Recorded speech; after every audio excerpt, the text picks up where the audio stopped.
Hello, everyone. Welcome to Friday's edition of Weekend Waypoints, a production of SEC Extra and D1Baseball.com. I'm your host, Joe Healy, going to take you through the weekend in SEC baseball and get you ready for it. We'll also, of course, recap Thursday night's game, a blowout win for Arkansas, 9-0 over Texas. We will do that and then preview the weekend that is, after I remind you that this episode of Weekend Waypoints and every episode of Weekend Waypoints this season is brought to you by Academy Sports and Outdoors, which is your new home for Jordan Brand. Gear up today and take flight. Make your play in the latest head-to-toe Jordan gear for the entire family, available in-store and at academy.com. Unleash your greatness with Jordan Brand, now at Academy. All right, welcome to the weekend. I just was coming from the West Coast, covered Oregon State last weekend, and didn't get back to the East Coast until Wednesday. So it's kind of hard for me to believe that it's the weekend already. But I'm excited to have a weekend at home where I can kind of just check back in on some teams, because I found in this job, when you're out covering a game in person, it's kind of hard you can keep up with things going on, but you can't really lock in on anything like I'd like to. So looking forward to doing some of that this weekend. The weekend got started with a 9-0 win for Arkansas over Texas last night. Game was really never in question. Zach Root came out throwing the ball really well, and then didn't stop. Ended up throwing 8 shutout innings with 11 strikeouts, a career high 11 strikeouts, as Josh Willie mentions here in his comment. And then the offense got going early against Ruger Riojas, and Riojas has been so good for the Longhorns this year, and last night just didn't have it. And that's going to happen. But I think if you're an Arkansas fan, as Josh is, I think you can take a lot of positive away from it, because it's arguably Root's best outing of the year. I'd have to go back and look at the game by game to remind me of other good outings, but it has to be up there, certainly when you consider it's the number one team in the country that he was facing off against. And then I think just as importantly is that the lineup got going again. It felt like the lineup had started to backslide a little bit. And I think you saw last night DVH, put Reese Robinette in the lineup, put Carson Bowles in the lineup, and Bowles had a home run, maybe to kind of shake things up a little bit, get some new faces in there, some new energy. And certainly it worked regardless. I think it was impressive. Arkansas had 8 hits, 8 different guys. So it wasn't, this wasn't one guy putting the lineup on his back. It was 8 guys with 1 hit each, and they kind of cobble it together and, end up winning a pretty easy game there, to where they don't really have to burn bullpen. And Will McIntyre threw an inning, but that was it. And if you're looking for silver linings for Texas, it's that, well, a couple of things. One is that because the game got out of hand fairly early, they weren't baited into bringing any of their, Volantis or Grubbs into the game. They were able to go to some other arms, and Cody Howard looked pretty good. So maybe Cody Howard is someone who can be gradually brought along to maybe take on some more high leverage innings as time goes on. We'll have to see. But if you're the Longhorns and you're looking for silver linings, I think you could find it there. But the story was obviously Arkansas and how well they played, and getting this series win this weekend, I think would be huge, given that they're coming off 3 straight series losses. And I think a lot of us kind of felt Texas was due for this kind of weekend. They had so many 50-50 games fall their way. And I think that's a skill. Like, I don't think that's just dumb luck. I think that's a skill, being able to win like games like that. So credit where credit is due, but you did kind of figure there might be the other shoe dropping a little bit for Texas at some point. And maybe we're jumping the gun on that. Like, there's still 2 games left in this series. I don't think it should be assumed that Arkansas is just going to win this series. I mean, with the way that Texas has played this year, I think we should probably stop doubting anything that they could do. But certainly with the way Arkansas played last night, it's going to be a tough task for the Longhorns the next 2 days. Josh brings up a good point here. Logan Maxwell dealing with a hamstring injury led to some bench players in. He says, I've been impressed with Bowles hitting all year when he gets the chance. Yeah, me too, Josh. Like, when I saw them against Georgia, I guess it was, but yeah, I forget the scenario. But yeah, with the Bowles, when I saw, I guess it's the only time I've seen Arkansas in person this year, so it had to have been. But yeah, I thought the same thing. In the small sample that has been his season, like, he's really been a nice piece, and he takes an impressive BP, by the way. It's a very impressive batting practice for Carson Bowles. So look, that's what depth is for. You have situations like that with Maxwell, slot somebody else in and they perform. That's what you're looking for. All right. Caleb Falk says, wasn't sure if you've seen my comment last night about Devin Sheeran. Yeah, we did, Caleb. Actually, I'm glad you circled back and brought it up here, because on that show we're just trying to get through all of the weekend preview stuff, so it's hard for us to filter in comments. But he says, top 8 transfer portal player, been down with a knee injury. Jay said he's been throwing simulated games and could see him. And then he mentions Hunter from the right side with a good slider. If he's sharp, could give our bullpen some relief, and another talented arm. Yeah, I think I that is something to watch for sure. And it'll be interesting to see what role he's introduced in. And I see in your other comment comparing it a little bit to Chase Shores last year. And I think that's right. Like the fact that this could be that, where I don't think they're going to rush him back. I don't think now I could be wrong. I could be surprised, but I don't know that we'll see him like in Hoover. But if LSU gets to regionals, super regionals, Omaha, and they end up having 6 more weeks of season, that does give Devin Sheeran the runway to maybe play a role. And certainly with his arm talent, even if it's just, hey, come in and get, see if you can get a punch out in this second and third 2-out situation. Even if it's just that, I think that's valuable. Vis-a-vis 16 says, the last few times the Hogs have beaten a good team like they did last night, they've lost. So hopefully they come out with a killer attitude. Yeah, I mean, you do have to. That's the thing, is like, Texas is good enough and they prove themselves to be good enough that, yeah, if you're Arkansas, you can't just assume that you're going to come out and win this series because you blew them off the field last night. And I don't think they will, but that is an important distinction there. And hello, Jeremy Scott comes in with his Roll Tide. Big series this weekend for the Tide against Vanderbilt. We will get to that here in just a minute. So let's go ahead and start the preview of the other series this weekend. I'm going to take a swig of my water. And oh, by the way, going with the Omaha Cup glass, I should say, as we flip the calendar to May. Omaha, not that far in the future.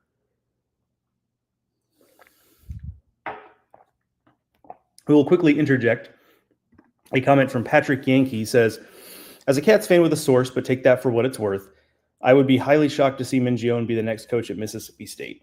I guess I would be too at this point. I don't know who the front runner is. That's not my bag. That's Kendall's. Like, Kendall's obviously on that. But I think just in general, I'd be surprised for a few reasons. One is, Minge is already in the SEC, and State is a better job than Kentucky. I think he's made Kentucky a much better job, but State's a better job than Kentucky. But it's not like he's coming from a Sun Belt school or a Big 12 school trying to get out of that, kind of weird league. Minge is in a pretty good spot. Got a contract extension after, the last couple of years they played so well. He continues to get contract extensions. It's a long-term extension. The buyout is $6 million, which is a lot in baseball terms. I mean, it's a lot of money in general, but in baseball terms specifically, that's a lot of money. So all that combined, I'm with you, Patrick, in that I would be at least very surprised if he ends up being the coach, but we'll see. Obviously, I have a feeling that there's some twists and turns in that coaching search, just because there's the dance of, if you want one of these really good coaches that's proven, chances are those teams are going to be in the postseason. You're going to have to wait. And now if you go the assistant route, you could probably do that earlier. Wes Johnson got hired by Georgia during LSU's season, and Wes Johnson was in Omaha until the national title because they won the national title that year.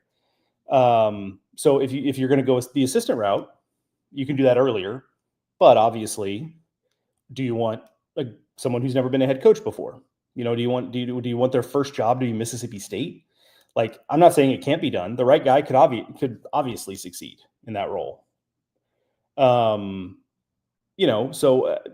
I'm not saying it can't happen, but that is a big job for your first job. So I understand why Mississippi State would maybe prioritize sitting head coaches that have a proven track record of success in that case. So good point there, Patrick, and good to circle it back to Mississippi State's coaching search. We have a lot of content on that on the site. Kendall obviously has his Mississippi State hot board. Nick Mingione is on it.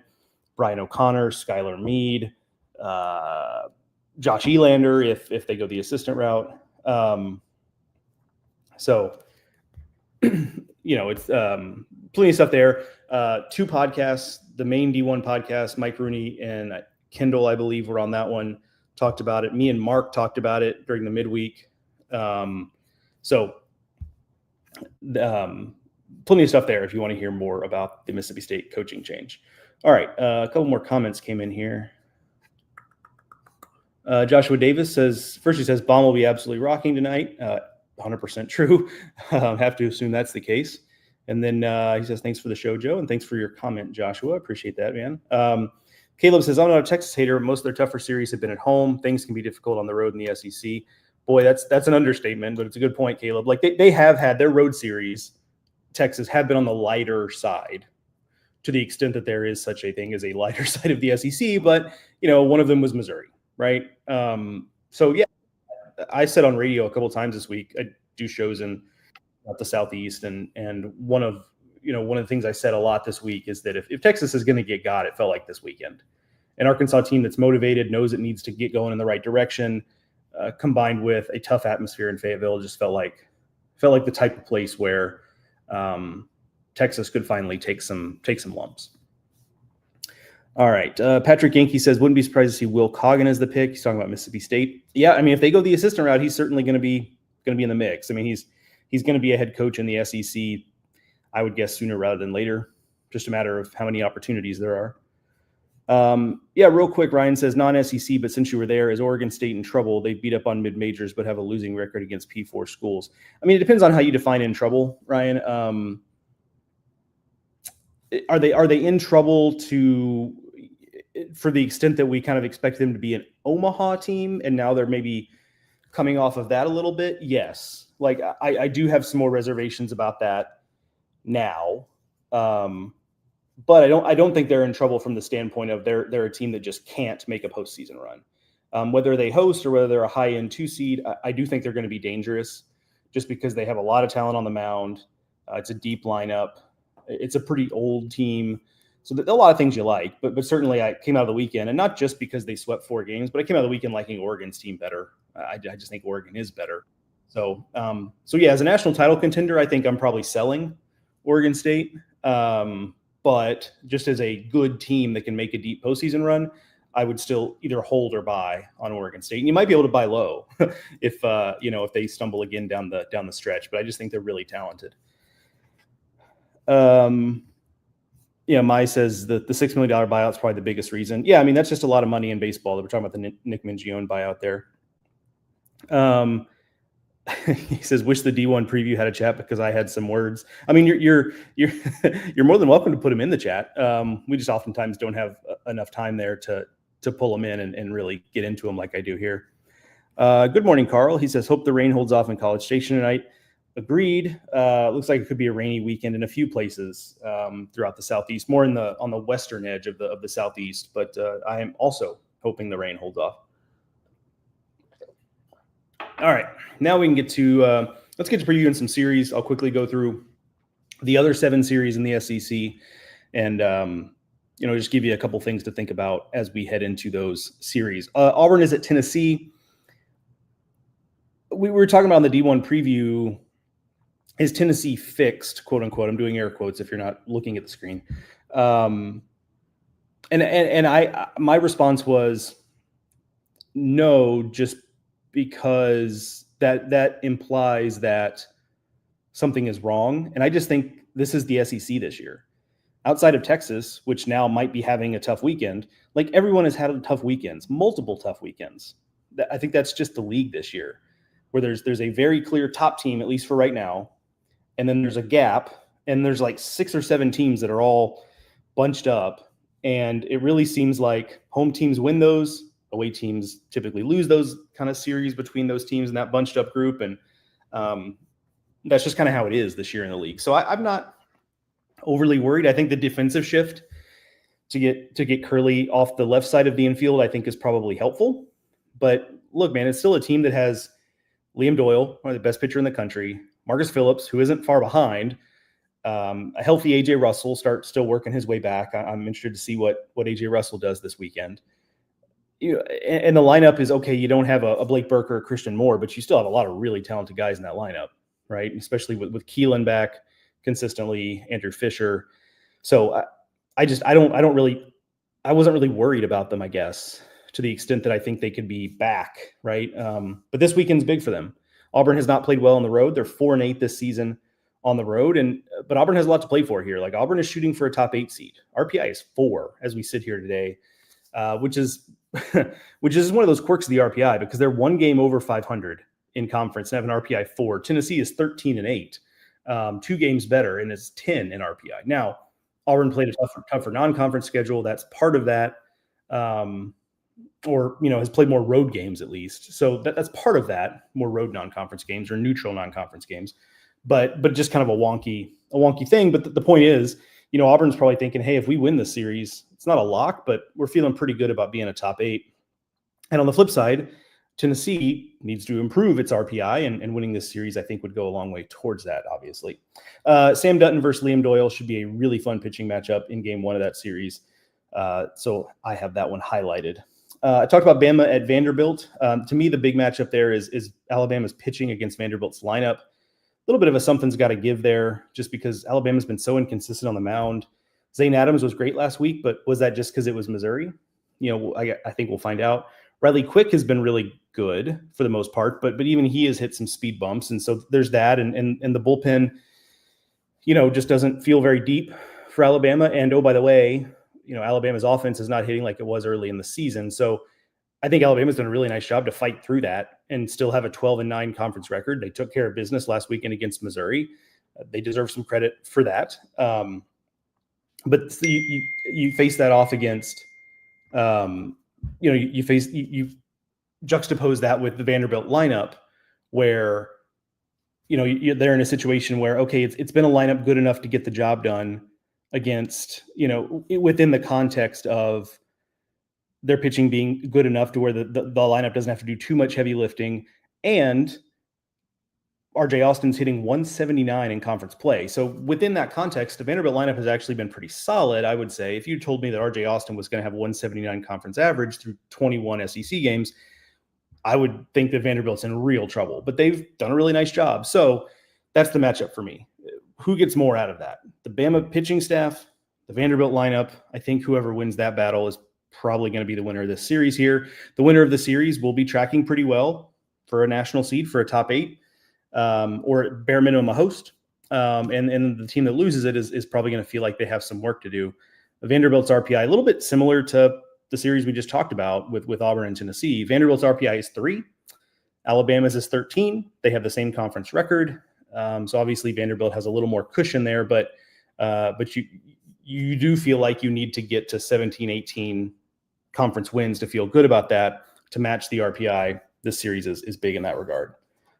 And Connor Finnell, by the way, meant to mention Connor Finnell. If you're not locked into how good he's been this year, you should do so. He's fun to watch pitch. He drives opponents kind of crazy.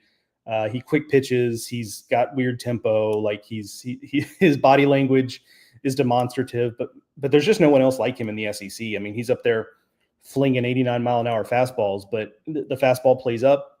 He's tough to hit. So that's, it's just a fun watch. There might not be a more fun watch in the SEC this year than Connor Finnell on the mound. So, like I said, lock into him if you haven't done so already, and take the opportunity to watch him pitch. Ole Miss at Oklahoma. For Ole Miss, my biggest question is, can Riley Maddox come anywhere close to repeating what he did last weekend when he was excellent? I think that was just something we hadn't seen from him. And I think if he can do that again, we're talking about a different proposition on the mound for Ole Miss. We know that Hunter Elliott is capable of that kind of game from time to time, not consistently, but from time to time. But if Riley Maddox can give him something like that, I believe 7 strong innings, that changes the complexion of things. 2 of the best stolen base teams in the SEC. So I think this will be a weekend where we do see some things happening on offense, moving pieces around. And then for Oklahoma, I would note that Malachi Witherspoon is pitching better these days. And, he's still not at his brother's level and probably won't be, because Kyson is, right there with Liam Doyle for best pitcher in the conference in the country. But it has been an improvement for Malachi of late. And I just think that makes Oklahoma such a more dangerous team when you've got 2 guys on the weekend rotation who can really control a game in the way those 2 can. Kentucky at Mississippi State. The biggest question, obviously, is what does Mississippi State look like? Do they come out playing loose and free? Kind of looked like that in the midweek. It was just Memphis, but they scored 17 runs on them, which is something they hadn't done a ton of in general. So do they continue that? Do they play loose and free? Or do they look disinterested? Like, is it kind of a drift? Are players starting to look ahead and start to play the game of, am I going to be here next year? Am I transferring? What am I doing? Like, how much focus is on that versus this season? State still has a chance to make the postseason. It's I don't want to say a long shot, but it's probably a coin flip proposition. But can they get there? Will be interesting to monitor. And I think it'll say a lot about Kentucky's kind of the perfect team to be a litmus test for Mississippi State in that regard. Because if Mississippi State at home, and it is Super Bulldog weekend, so there's going to be just the place to be crawling with people. If Mississippi State comes out playing well at home, there's probably not a lot Kentucky can do. State will win that series and we'll move on with it. But if they're disinterested, Kentucky is good enough to beat them and win that series in Starkville. Whereas there are teams that could go to Starkville, and I think even if State played well, they'd have trouble winning the series. And there are also teams where even if State played poorly, I think they'd still win the series. But Kentucky's that perfect team kind of in the middle of all that, where, if you play well, you probably beat them. If you don't play well, they'll probably beat you. And that's the long, kind of the long and the short of it. So that's why this series is really kind of fun for me, because I think we will get a good idea of what to expect from State down the stretch. On the flip side, kind of a bad break for Kentucky that they drew State right after the situation where Chris Lemonis is dismissed, because there is volatility with State. You kind of knew what State was before, but now that they've thrown this variable in there that we just don't know how it's going to play out. There is a scenario where Kentucky ends up walking into a buzzsaw a little bit this weekend, and if hypothetically Kentucky gets swept this weekend, suddenly they're in a situation where they probably feel like they need to get moving a little bit to make sure they get into a regional. Right now they're safe. And if they at least win a game this weekend, they're still safe. But you get swept and suddenly it starts to get a little sweaty in that situation. All right. Good pitching matchup in that one, by the way. Nate Harris, who was great last weekend for Kentucky, against Pico Khan. That should be a lot of fun. Florida at South Carolina. Chance for Florida to make another move. They've got a winnable series. It is on the road, but a winnable series against South Carolina. If they want to continue to push for the postseason, this is a must-win series. Like, just no two ways about it. This is a team that Florida is going to need to take care of. Still no Ethan Petrie for South Carolina. That obviously makes Florida's chances of winning the series better. Nathan Hall is probable for South Carolina, and obviously if they were without Hall and Petrie, I mean, that's a pretty anemic lineup. So having Hall in there at least is a big deal. On the Florida side, no Colby Shelton this weekend. We'll see how that affects what they do. And the matchup tonight, Liam Peterson against Brandon Stone. These are two teams that lean pretty heavily on that front, that frontline starter. Stone, we saw it a couple weeks ago in Ole Miss. Peterson, as of late, has been very good. There's a lot riding on this game for both teams because these pitchers have what it takes to set the tone for them. We'll see if they can do so.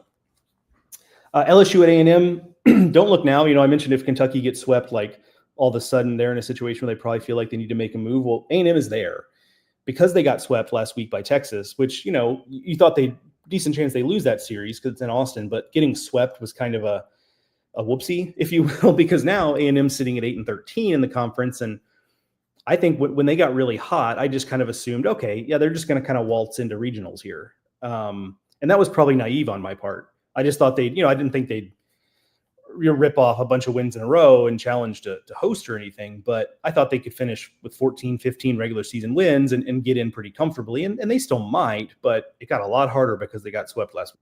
So this feels like a series that A&M, I don't want to say they absolutely have to win it, but boy, it sure would help. And on the flip side, LSU's playing well, obviously. They stood toe-to-toe with Tennessee last weekend. He kind of traded haymakers the first 2 days before LSU got the win in the finale.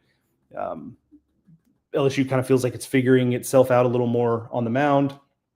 And then I kind of curious to see what we get with Cade Anderson and Ryan Prager on the mound. If you'd have told me before the season, if you'd have shown me that matchup for week 12 in the SEC, I would have been like, oh man, that has a chance to be the game of the season in the SEC from a pitching standpoint. But at least on Prager's end, it hasn't turned out that way.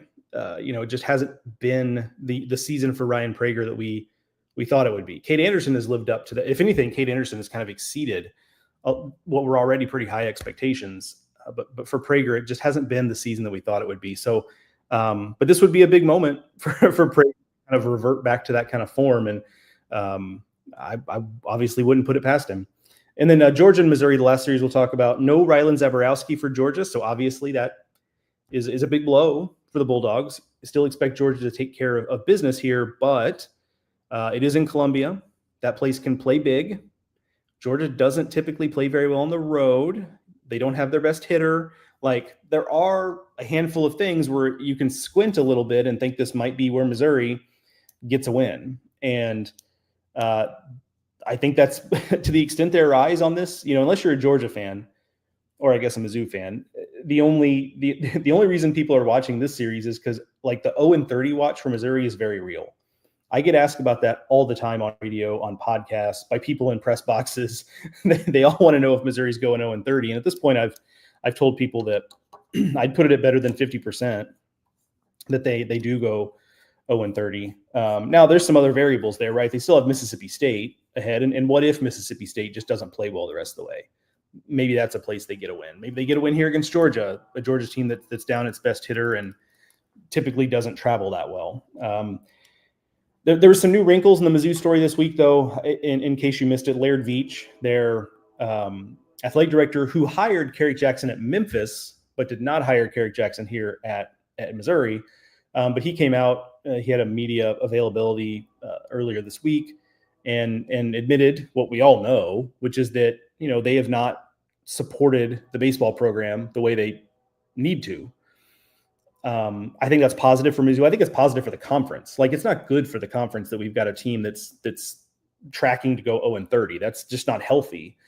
And so I think it's in everyone's best interest, as much as you maybe like to get the jokes off about Missouri. Like, it is in the league's best interest for them to be at least competitive, which they have been, and not that far in the past, right? I mean, they've had teams that have won 12, 13, 14 SEC games. Like, that's not impossible for them. So anyway, so whether it leads to anything, we'll see.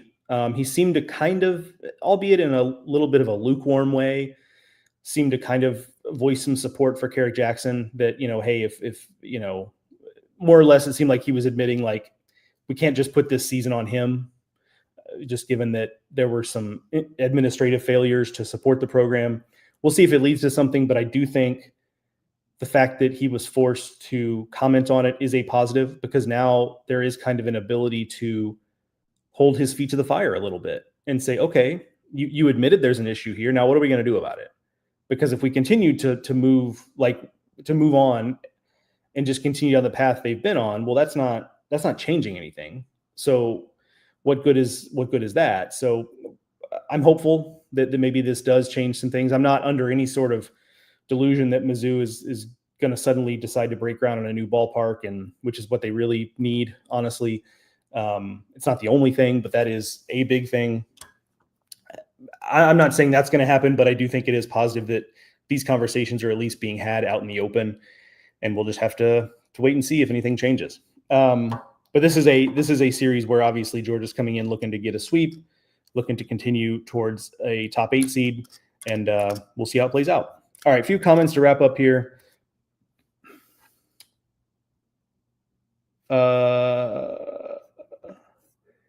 Mike says, Adams, talking about Zane Adams, had 2 bad outings, but it's as if he's forgotten the games we won with him starting on the mound. Tennessee, Oklahoma, A&M, Coastal Carolina, those were all against Friday night guys. Yeah, I mean, that's fair. Maybe I'm not putting enough weight on those wins, but I do think it is fair to say, and there's reasonable people can disagree, that they have won some big games with him on the mound. He hasn't been a disaster. That's not what I'm saying at all. But there was some thought, and I thought this too. Like, I was big on Zane Adams coming into the year. I picked him as my breakout player of the year this season, nationally. If you go back and look at our preseason predictions post from February, he has not been that. Like, I think that's fair to say. Like, when you compare him to Cade Anderson, Kyson Witherspoon, Liam Doyle, that group of pitcher, which is what I thought he could be, He has not been that. So yes, he has had some big games. He's pitched well in big games. They've won a lot of games with him on the mound. He's been solid, but he's been a little inconsistent, and he hasn't hit his ceiling, I guess is what I would say. Let's see. Caleb says, curious to see how Jay manipulates the lineup going against 3 lefty starters. I think the Aggies' main bullpen guy, Moss, is under the weather. Okay, I hadn't heard that about Weston Moss, but that would be which I'm not saying that doesn't make it true. Like, I just hadn't heard that, so you may know more than I do. Yeah, so that's big if Moss is under the weather, because he's there. They don't have the Evan Oschenbeck and Chris Cortez duo in the bullpen this year, and that's shown up. But Moss is about as close as they have to somebody like that, and so that would be big. Ianson has been really good as number 2 starter after a rough start to SEC play. He went toe-to-toe with Phillips last Saturday. I've been impressed with him. Yeah, me too, Caleb. It's been kind of quiet, right? There was some worry early because I think there were some folks who kind of expected him to come out and just be dominant. And I think there was a chance for that because his stuff is really good, but more likely is what we've seen, which is just he's been pretty good. He gives LSU a chance to win just about every time out, and he has games where he's better than others, but typically he's been pretty solid. And I think for a number 2 guy, that's kind of what you're looking for, Jeremy Collins says, Joe, if Arkansas gets 18 conference wins, are they a top 8 seed? Well, let's see. RPI is 5, so that's 3 more wins. So that means they'd go 3-6 the rest of the way. Or I guess, no, I'm sorry. My math is bad there. They need 3 more. So 3-5 the rest of the way. They'd probably be on the cut line, like right on that line for a top 8 seed. Obviously, it depends on how the RPI moves. Depends on what they do in Hoover. Obviously, so there are too many factors, Jeremy, to just give you a definitive yes or no. I don't mean to cop out on you, but I would say they'd be like 8 or 9. Like, it really would be that close for me if they end up with just 18 wins, because it matters how those 18 wins come. And as much as we talk about, well, the committee doesn't care when those losses are, or, they don't do the thing of how have you played lately. The reality is that the committee are human, and it's sometimes hard for a team to overcome what the committee has seen most recently. Now, every committee is new. We have a new committee chair this year. So that's also a variable that we just don't know. It's a new set of human beings. And so we don't know how they're going to deal with all of that. But I do think 18, I think would cut it pretty close. And it would depend on where that RPI lands. If it's closer to RPI is sitting at 7 through 10, you'll be sweating it out a little bit. If the RPI stays top 5, and it might, then I think you're looking at most likely yes. But again, tough to predict. All right, folks, that is going to do it for this edition of Weekend Waypoints, production of SEC Extra and D1Baseball.com. Enjoy the baseball today. I know I am looking forward to just taking in as much of it as I can. I'll be back tomorrow morning, recapping Friday's action, getting you ready for Saturday's games. I will talk to you then. Take care, everybody.